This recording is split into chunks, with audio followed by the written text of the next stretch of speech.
Selamat datang dalam A Moment with God. Kiranya setiap kita menikmati momen indah bersama Tuhan melalui firman-Nya yang membawa kita mengalami sukacita dan pengharapan di dalam Kristus Yesus. Let us take a moment with God.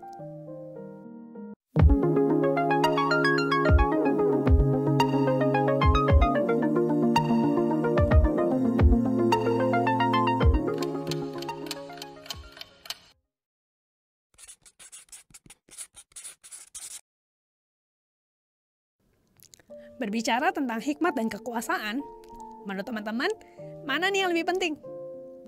Pertanyaan yang cukup sulit ya. Karena di dunia ini seringkali kita melihat bagaimana orang-orang yang mempunyai kekuasaan memakai kekuasaannya untuk memenangkan suatu perkara ataupun pertandingan. Sekalipun mungkin dia tidak berhikmat. Namun teman-teman, kita harus mengerti apa sih kata Alkitab tentang hikmat dan kekuasaan. Pengkhotbah 9 ayat 13-18 memberikan kepada kita suatu kisah tentang seorang raja besar yang menyerang kota kecil dengan penduduk yang sedikit. Raja ini mungkin berpikir, kota itu kecil, tidak banyak penduduknya, aku pasti berhasil menaklukkannya. Tetapi ternyata ada seorang miskin namun dia berhikmat dan dengan hikmatnya ia berhasil membebaskan kota itu. Sekalipun pada akhirnya tidak ada seorang pun yang mengingat dia. Pengkhotbah kemudian mengambil kesimpulan. Yang pertama, hikmat lebih baik daripada keperkasaan. Melihat bagaimana orang miskin yang berhikmat ini dapat menyelamatkan kota, pengkhotbah menyadari bahwa seorang yang berhikmat, sekalipun miskin dan tidak punya kekuasaan, ternyata mampu menang melawan siasat raja besar. Yang kedua, hikmat orang miskin dihina dan perkataannya tidak didengar.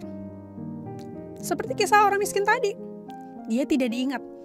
Atau bahkan mungkin awalnya dia dihina dan tidak ada yang mau mendengarkan rencananya. Mengapa? Orang dunia seringkali mengasosiasikan orang yang miskin itu kekurangan pendidikan sehingga dianggap tidak berhikmat. Tetapi hal itu salah teman-teman.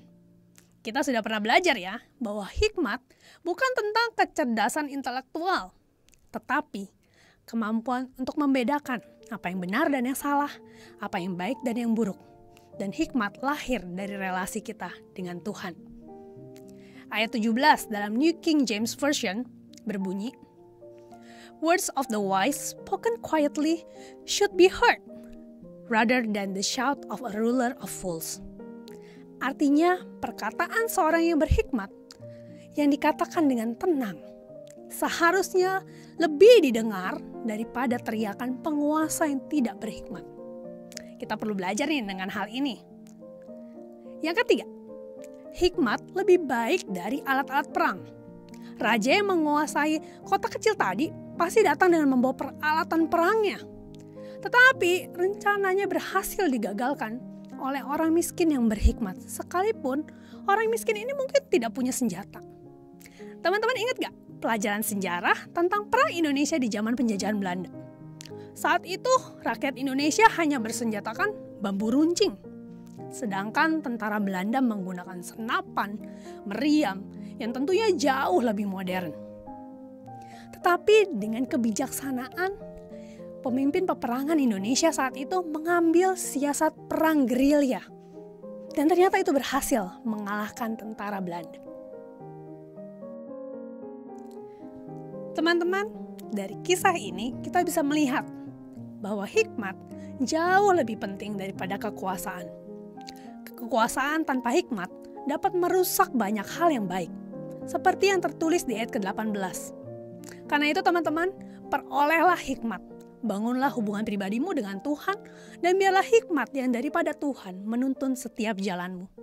Jangan minder jika mungkin kamu tidak memiliki kekuasaan ataupun harta.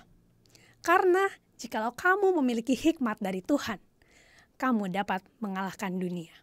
Tuhan Yesus memberkati.